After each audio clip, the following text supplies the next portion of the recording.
have the QR code you can scan, or you can just look at the stuff on here, but it gives you a lot of information. But I'm gonna step aside and welcome Robin Petterson. She is a choreographer and emeritus faculty at the University of Wisconsin-Whitewater. Thank you. Yay. So, And this is Jennifer, who on day one was the installation of all of this. And so she has hit the ball running or hit whatever that. Thank you. Thank you. Thank you. So yes, I'm Robin Petterson. I am a choreographer who has the privilege of working with the School of Ballet here in Petoskey. I was primarily in the academic world, and but have continued to create work since retiring. My original master's presentation, since we're in an art setting, was on the minimalist and post-minimalist movement in visual art, music, and dance. So those of you that are visual art people probably know the names of Eva Hesse, Mark Rothko, Donald Judd, Sol LeWitt. These are all artists that fall within that minimalist and post-minimalist. Musicians, you may have heard of Steve Reich, Philip Glass, sort of the same era. Sadly, most people are not familiar with the dance choreographers of that time. Lucinda Childs, Yvonne Rainer, Trisha Brown. These were pretty much women doing this work. Early Twyla Tharp work. Everybody now knows Twyla Tharp and all her wild choreography. She did some minimalist work initially. So this was the group that followed up on the group who rejected all of the drama of the 40s and 50s and early 60s. The Martha Graham work, the Anna Sokolow work, were followed up by Merce Cunningham, who was mentioned by Finn a couple weeks ago, Cunningham's work, Alwyn Nicolai. So this was all, when I was in graduate school, this was the explorations of what is dance? What is the basic movement? There was a lot of pedestrian work. Then we got tired of walking in circles and started adding in to postmodern dance, and today the term would be contemporary dance, of what I do. How many of you saw the Boston Ballet the other day? Anybody?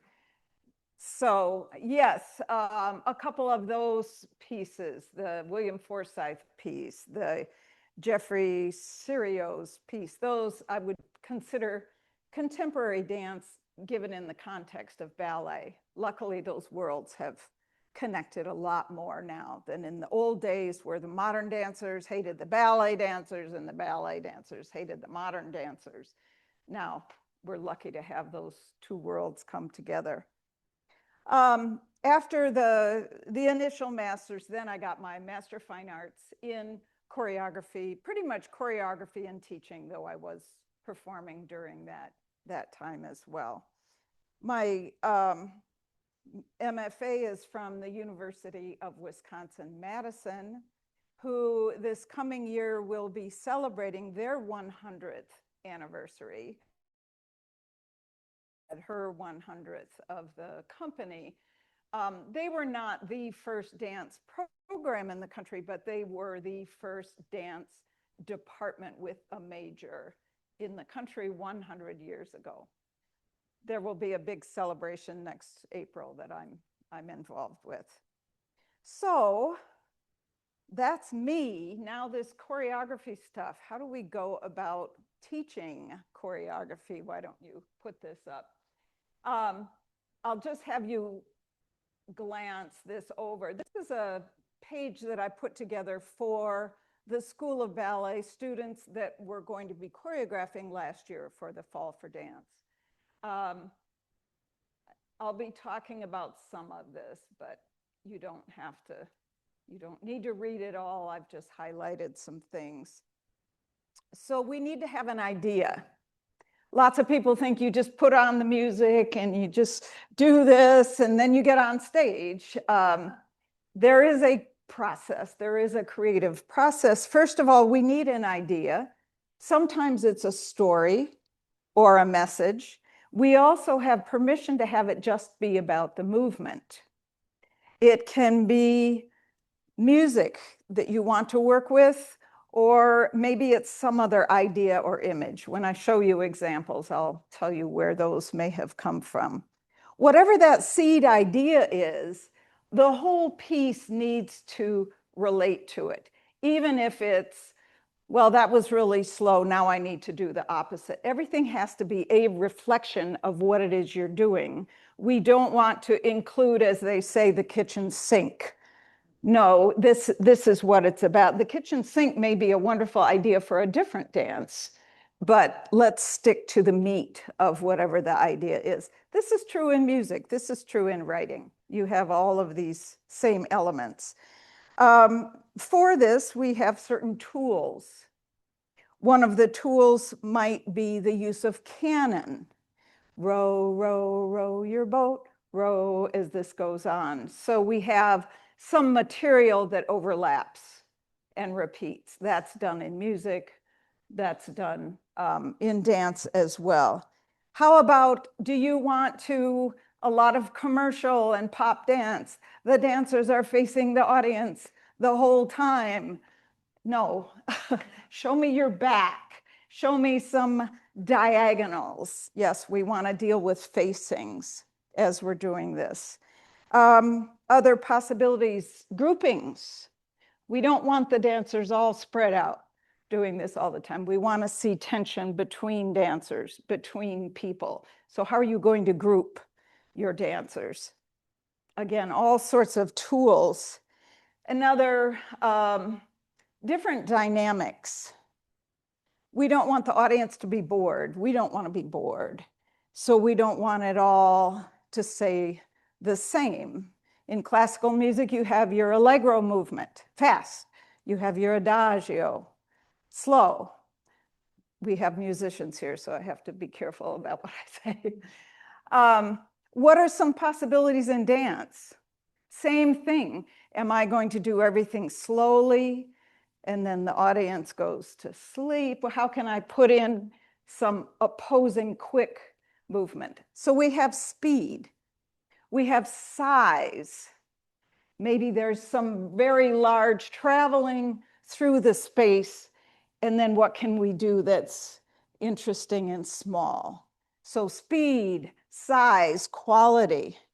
Is it all smooth? Do we have percussive, sharp moments? These are all the tools we use to keep interest, to give lovely variety to what's going on. Another thing, and I had fun drawing this yesterday, how are you using the stage? I'll have students, after they create their work for a while, do some drawings. Oh, gee, my whole dance is down in this corner. How can you vary your use of the stage space? Another tool. So these are all tools we use in the creation of the work. And then, of course, edit, edit, edit. Anybody that's done writing, you do a wonderful first draft, and then you go back or you have someone else read it. It's like, whew, okay, edit. That's the hardest thing, especially with young people who get very attached to their work. It's very personal. How do you get people to be willing to look back? Or me, get somebody else to look at it. I'll give my husband credit. I had a piece of choreography. We'll actually see a clip of it. And he watched and he's like, well, it's kind of slow. It's kind of boring. And so I added some jagged fast. When it was being adjudicated at the American College Dance Festival, one of the adjudicators said, oh, we needed that fast moment right there. So having someone else look at your work, even if they're not a dance person, it helps bring fresh ideas. So yes, having other people look at your work, and then of course, finish your piece before the deadline so that you can go back and edit, so you have time to look back at the work. That's good. We can take away the academic moment. Yes. 2 weeks ago, was it 2 weeks ago, Finn, that you gave your talk? Something like that. Okay, yes, yes. This is Finley Van Patten from the School of Ballet, who basically makes everything happen. We're glad he's here. But there was a question, how do you start? Is it the music? Is it an idea? How do you start these things?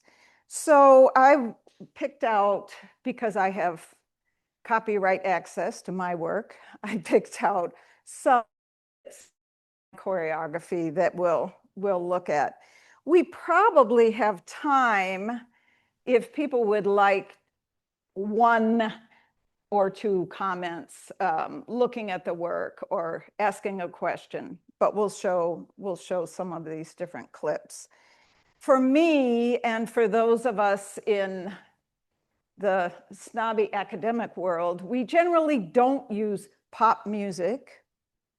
We generally don't use music with lyrics, because someone will be sitting in the audience and hear this song and think, oh, that's when my boyfriend broke up with me.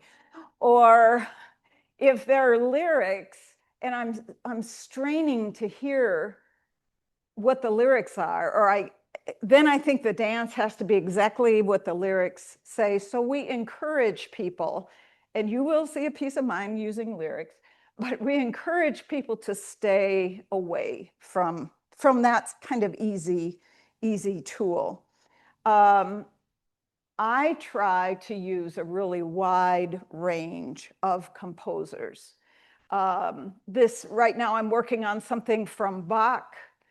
My last piece is to a crazy saxophone quartet. It's still within the classical music world, but often it's not me looking for a composer. I just hear something, and then I have the desire to work with that. So why don't we look at the first piece? This is called Pas de Trois. I originally created the first section of this, and I guess I better finish talking before you started. I created this in 2014 on a trio here, School of Ballet. That was my very first interaction with the School of Ballet. I wanted to use traditional music, and I wanted to use that music in a non-traditional way. The music is Haydn. I went into the studio by myself. I started listening to this, and for some very odd reason, I started doing this. It just, came from wherever. So that became a motif in the work that comes through. Wanting to do unexpected dancing with technically strong dancers. We'll see the goofy use of gesture, and then very complicated formal structure. Each dancer had to come up, and I do this collaboratively, with a 12-count phrase. Then they had to learn each other's 12-count phrases. And then they had to take their 12-count phrase and squeeze it down to 6 counts. You can see why the dancers hate me at certain points. So you'll see, I'll count along. This is in the studio. This isn't exactly exact, but you'll see the 12-count phrase, then everyone does the 6-count phrase, and the next 12-count phrase, and then they have to do this person's 6 and this person's 6, and then another. This will make sense once you see it, and I'll sort of count along. So 2014, first section of Pas de Trois. You can go ahead. It was called Poke originally, you know why.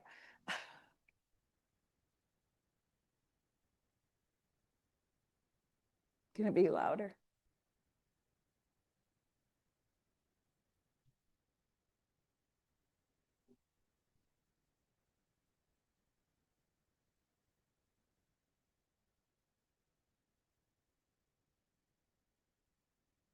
We had just finished choreographing this.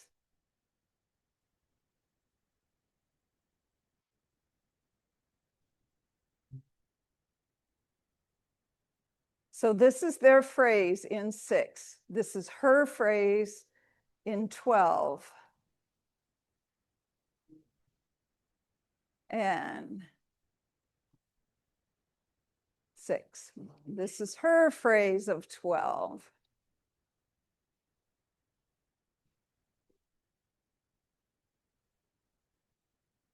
One, 2, 3, 4, 5, 6. His 12.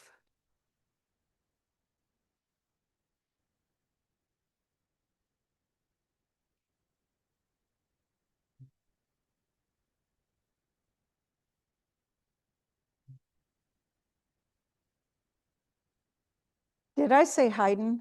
This is Handel, right? You don't know.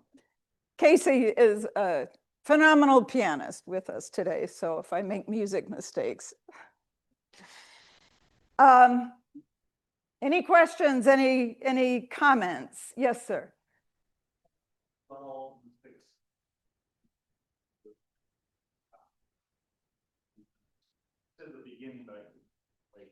Oh, you don't want to hear me counting it. 12 reduced to a 6? Me? Yeah. Sure. I think what I'll do is, and I'm just making this up, it'll be horrible. I'm going to take a 6 and I'm going to reduce it to 3. So let's say the movement is 1, 2, 3, 4, 5, 6. Then I say to the dancer, what's important about that? What are the things that you want us to remember, you want us to see? And for my 3, I'm going to go 1, 2, 3. Does that make sense? Yeah. So everyone has to do the 6, and then everyone has to do the 3, and then they got to do that person's 3, and then they got to do that person's 3. So that's the structure. There's a lot of, if you think dancers are dumb, very, very, and different pieces. Sometimes they're cueing from each other. Music of Philip Glass, good luck counting it, right? Sometimes it's that way. Sometimes part of my piece, counting, it's feeling each other, cueing each other, and then they got to lock into the. All right, so that inspiration, traditional music, crazy dancing. The next piece, Lasciato Solo, I set originally at the university in 2013, and then I brought it back 10 years later, again to the Crooked Tree School of Ballet. This was danced by Louis Millard, who was here with Boston Ballet. He's now under contract with Boston Ballet, and Colette McLeod, one of those, yes, thank you, McLeod. The inspiration from this was vision. I was listening to Debussy's Clair de Lune, and all of a sudden, who knows, this vision came up of 2 people in a cafe, 2 different tables, having their own angst, sad moment, whatever. And then where we will start this clip, so they're doing a lot of, weird, shapy, angsty things. Here's Martha Graham back, right? Is it a dream that they suddenly run downstage and are interacting? Is it a memory? We don't know. And I don't like to tell the audience. I like the audience to bring this. So then you'll see this ballet together.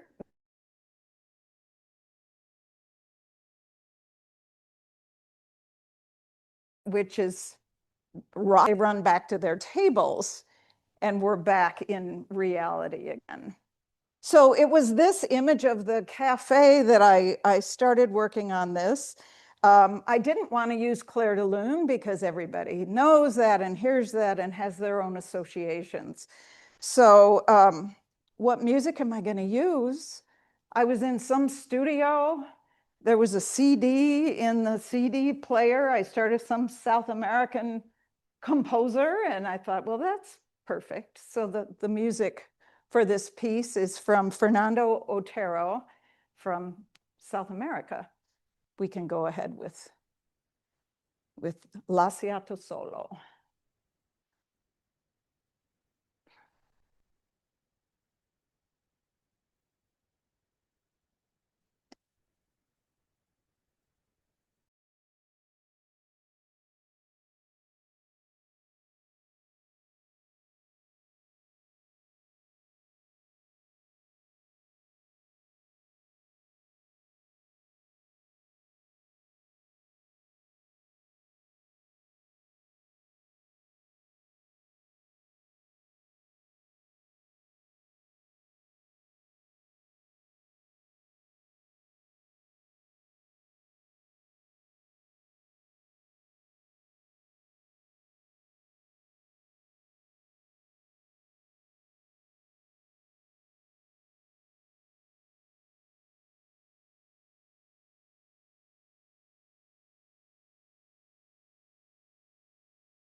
That's it. Okay. Little bit different than we like variety. Any question or comment? Yes.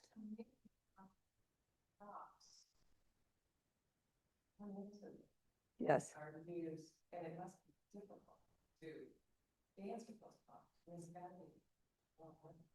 Yes. So the comment, just I need to help with the microphone. The comment was the use of props.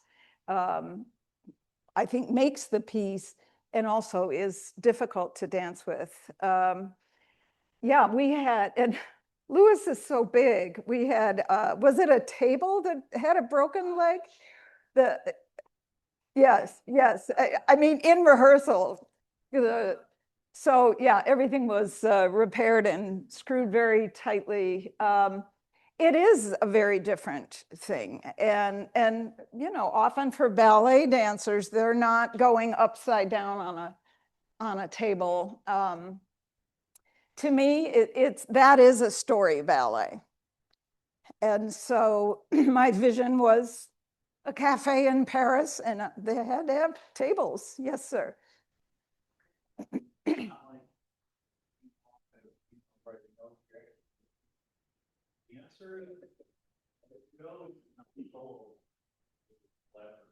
It is very, yes, the comment was, it's not me sitting down with the music at a desk. It is very collaborative.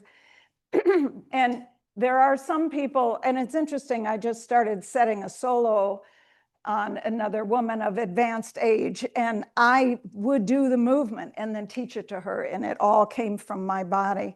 Usually with dancers, and in this case, I said, you sit at the table, you come up with some gestures, don't be attached, I will edit, I will change them. But my work tends to be, unless I'm resetting something, the original, my work tends to be quite collaborative. I give them assignments, and then, because more brains, I think you generate more information. Yes. Are the dancers always in bare feet? For my work, yes. That's sort of the modern dance world was, we want to feel the earth. We want to feel the ground. We don't need anything between us. As I said, that's changed now with the collaborations between ballet and modern dance, contemporary dance. I like people to be barefoot because I want them to be able to run. And if they're slipping, it doesn't work. I want that groundedness, which comes out of the modern dance tradition.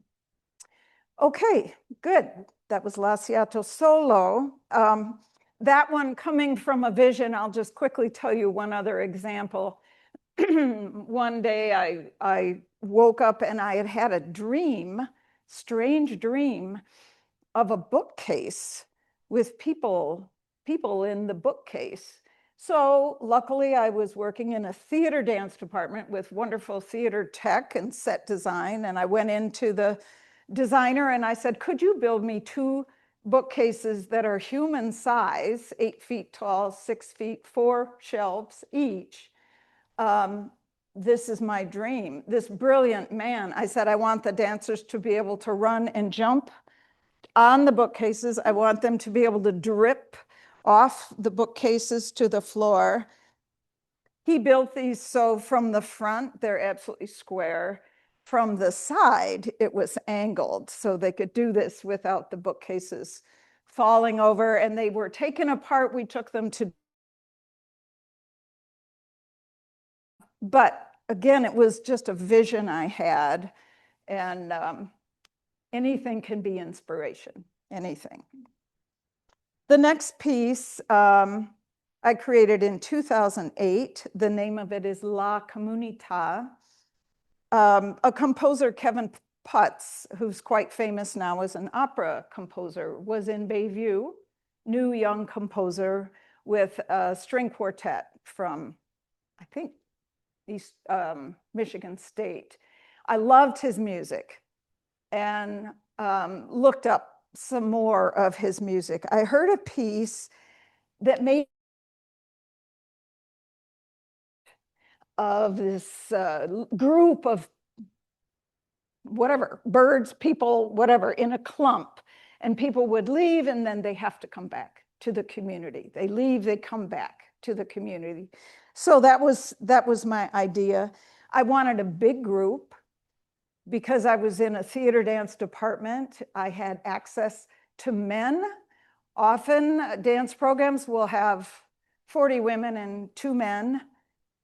I was lucky that I could go through the green room and see whatever guys were moving really well, and I'd say, okay. And they were also required to take some dance classes.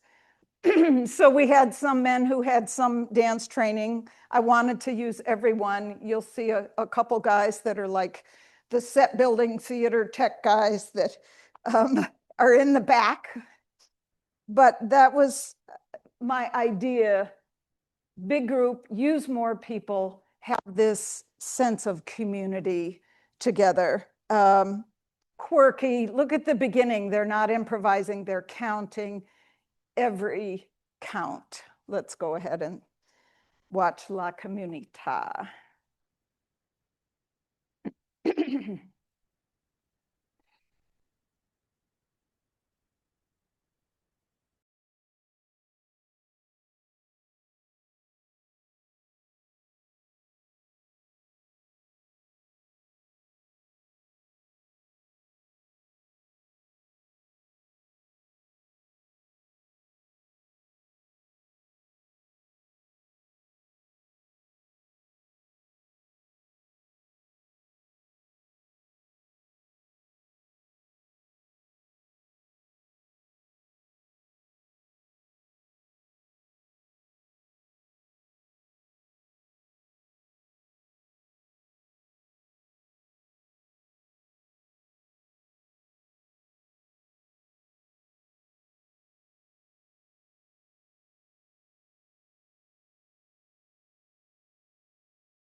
as important as movement.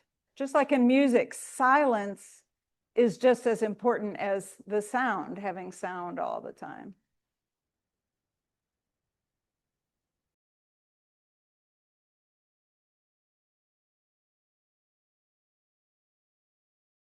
Movement. What do you do with it?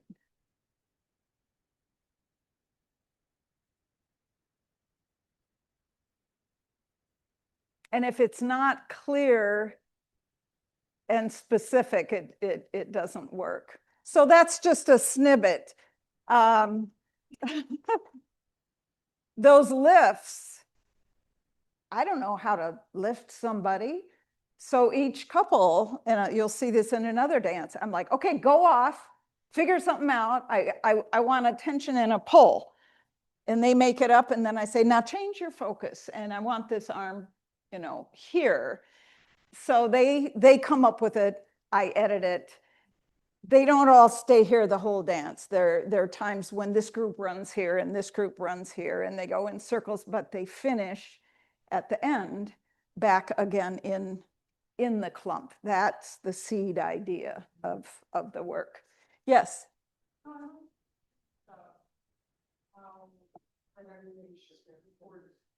And also, if you have students,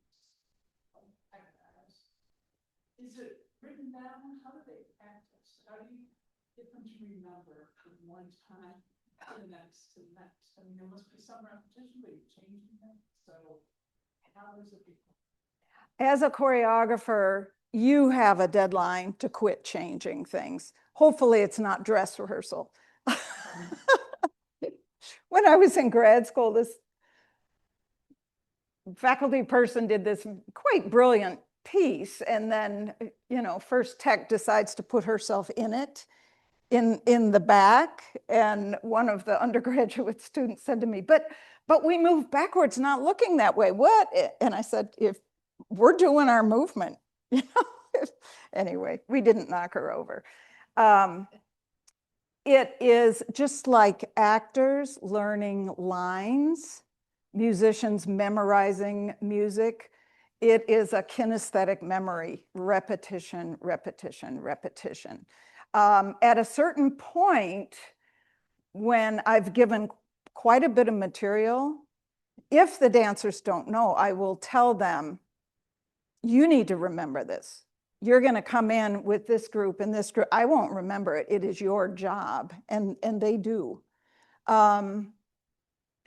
Just an example, this solo that I just said, I'm also making sure I remember it. When I wake up in the morning, I go through in my mind. And when I blank out, if I'm doing it physically, that's where I'll blank out. And you just have to do it.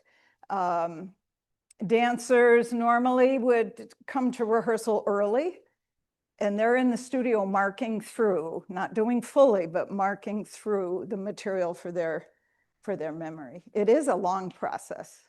Yes.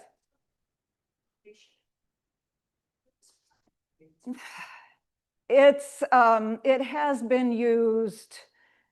So what was the name of the ballet notation? I can't remember. Laba notation is a form of writing it out. It's very tedious. There are certain people who are Laba notators, and they will be hired to come in and teach a piece. Nowadays, with video and recordings, for me, when I'm resetting a work, I have a lot of it written out. I keep files of it, but it's the video. And luckily, dancers are smart enough now. It's better sometimes, rather than having me teach it, I'll say, okay, look, and then I can fine tune and fine tune. Videos made a total difference. Yes, you had a comment. A lot of necessity, because we needed things that were meant that piece for influence people from a non-dance department. Have you done that much? And I'm curious to know if you ever found somebody who you discovered or that they thought, oh, or that you noticed was really good at counting or the remembering. I don't know how often you've done it, but I think it's a wonderful thing to bring in people that choose the field. Well, luckily, these people were all in my department because it was a theater dance department. So, you know, they had to take classes and then you can ask them. You talk about discovering in the next piece, his name's Tyler, and I'll point him out. There was a young man who's a wonderful actor, got his MFA in California, got connected with the film industry. This man is now one of the people with the electrodes all over their body, motion capture. He is making a very good living, animated film, video games. He is one of the bodies in Spider-Man movies. So what an ironic thing, an actor, a movement person. Yes. So Martha Graham didn't have video. How were her dances begun? A lot of it is passed down from people like Peter Peter Sparling of the Martha Graham Company. Miami City Ballet this last year, and one of the School of Ballet dancers is now a principal there. They will bring in Peter and the woman who is the head of the company to reset work. Now there's more video, but often these dances, the previous generation passes it on. This happened with the old ballets as well. And of course, they change a little depending on who you have. The dramatic piece with the two tables, the original I created on a male actor and a dancer. But then I wanted to beef it up a little more. The original, she didn't throw the guy to the floor like Colette threw Lewis. So they keep changing, but often there's memory of previous performers. Meaning that it's all based on memory, and it's an innate quality that a dancer has to memorize this stuff. And when they mark it and they do it, it's like muscle memory sort of thing. Yes. It's all in the head. They remember everything. It's amazing. It's just a characteristic, isn't it? Yes, and hopefully after a while, you let go a little bit of what's next, and your body remembers, oh yeah, from here, I go here. All right, good. Thank you so much for the comments. The next piece is called Sugar Sweet. I choreographed this in 2009. I don't know if you all are familiar probably with Nina Simone, the famous singer Nina Simone. She has a song, I Want a Little Sugar in My Bowl. I'm familiar with that music. I had danced a solo to it. And then one year I was listening to a CD of this kind of young hip hop artist woman, and at the very end, it wasn't even listed, she sang the same song. I heard that and I thought, you know what? I know there's got to be an early version of this song. So I did some research. I found a version from 1931, Bessie Smith. And I thought, okay, there's 3 versions of this. I want to do a dance using all 3 versions of the same song. The song will be repeated. I'll tell you, Bessie Smith's song was sort of the nastiest of the 3. It's like, whoa, 1931. So again, I wanted it to be about relationships, right? The song is a song, a lover song. So I recruited 3 actors, again, to work with 3 of my wonderful dancers. And same thing, I had them, I'm skipping the first section. The second section, I said, I want duets. Go off with your partner, start figuring this out. The one rule that I gave them, okay, your phrase can be this long, you're going to repeat it twice. The first time you do it, you may not touch each other. The second time you do it, you may be in contact with each other. So you'll see that. The second section, there's a bit of a pause in between. I'm sorry, this is the third section. I'll be calling out, again, some of our tools. canon, go, go, go. Suddenly they're in unison, they're together. So I'll call that out a little bit as we're watching this. Oh, that's something else. Somebody's phone. It's like, I don't remember that music.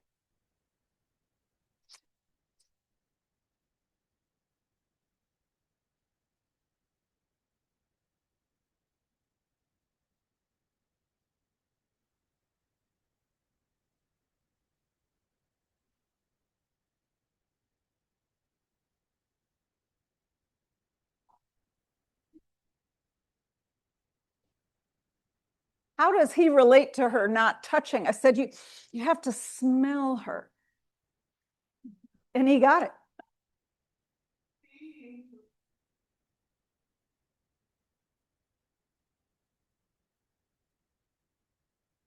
Same movement. Now he can have his hand on her.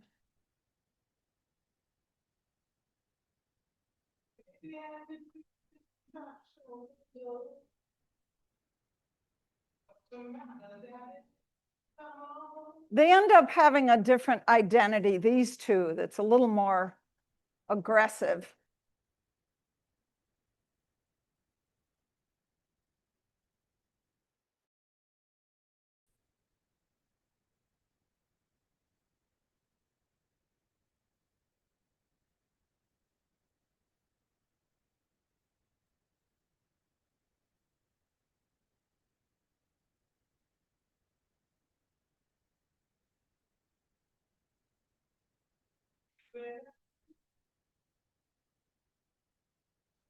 The others are just turning because I want the audience to focus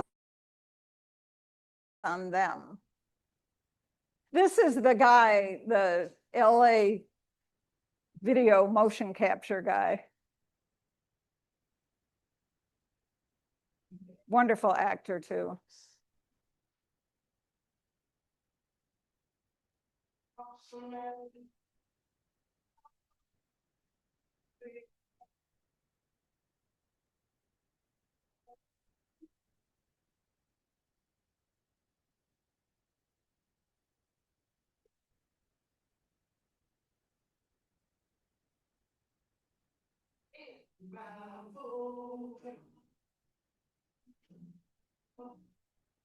Same thing. I said, you go make up a list.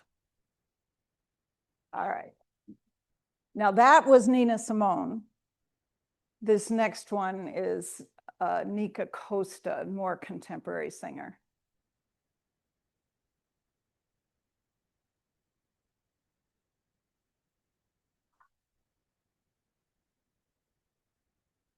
Thank you, David. So canon, 1, 2, 3, 1, 2, 3, 1, 2, 3. Unison, all together.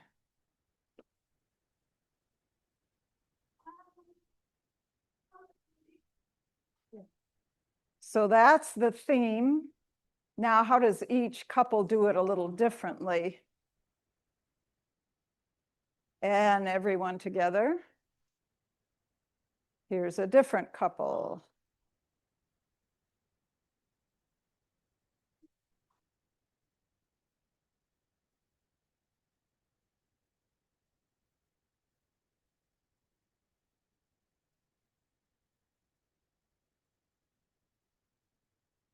This little bit that the men do coming up started earlier, watch them. We had to work out the pattern of that.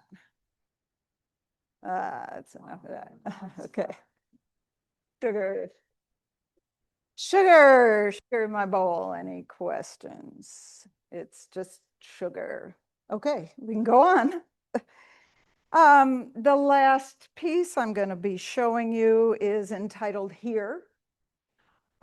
Same thing, there was a guest group in Bayview summer before last. I heard music that was a saxophone quartet. And I was just like, oh my, this is crazy. I have to do something to this. Not knowing if it would be performed, there's a new young company in Madison called Unincorporated Dance Lab. And I said to some of them, hey, you want to play? You want to play with this? And that's how I've started a couple pieces recently. These dancers are, they were dance majors or dance minors, but if anybody's worried about their dancers having a career, as I said, dancers are really smart. One of them is now a mechanical engineer and still dancing in their company. Another is about to get her PhD in, what is it? I wrote it down, in plant molecular biology, but they're still dancing. They're still wonderful to work with. This section I set on them, I brought here to Petoskey, was able to set it here. Sierra was one of the dancers. And then we expanded the piece. I then took it back to my old school, set it on dancers there, and we were able to have a live saxophone quartet from Minneapolis playing. So I'm kind of all over the place and very privileged to be able to do all of this work. I'll be showing the first section of here when it was performed in Madison for the first time. Composer's Mark Mellitz out of Chicago.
Moving this way together now, it's the two separate duets, same movement.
So that's the first section. The second section, and I change it a little bit each time. They end up with their arms here and then slowly start. And the next section's much more legato and light music. And then we come back and recap a little of the crazy.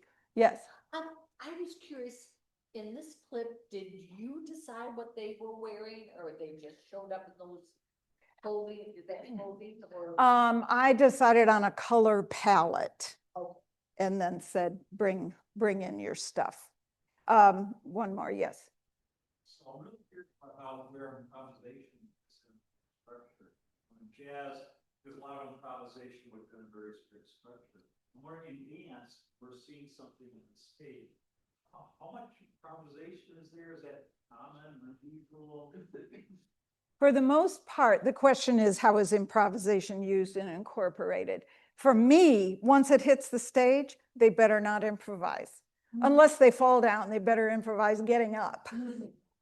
But for teaching improvisation, and especially people who've only trained in very formal things and aren't comfortable playing, it's so important to teach improvisation first. Have that experience, being comfortable creating, playing, and then you set it. You set it for choreography. There are groups that do improvisation for performance. To me, it's risky. What if you got a bad day? I'd rather have it set, but it is a very, very important tool. Before I need to leave, we've had questions throughout, but I want to make sure there's time for anything else. And I have two more things to talk about. Through the School of Ballet, we now have an annual choreography mentor workshop.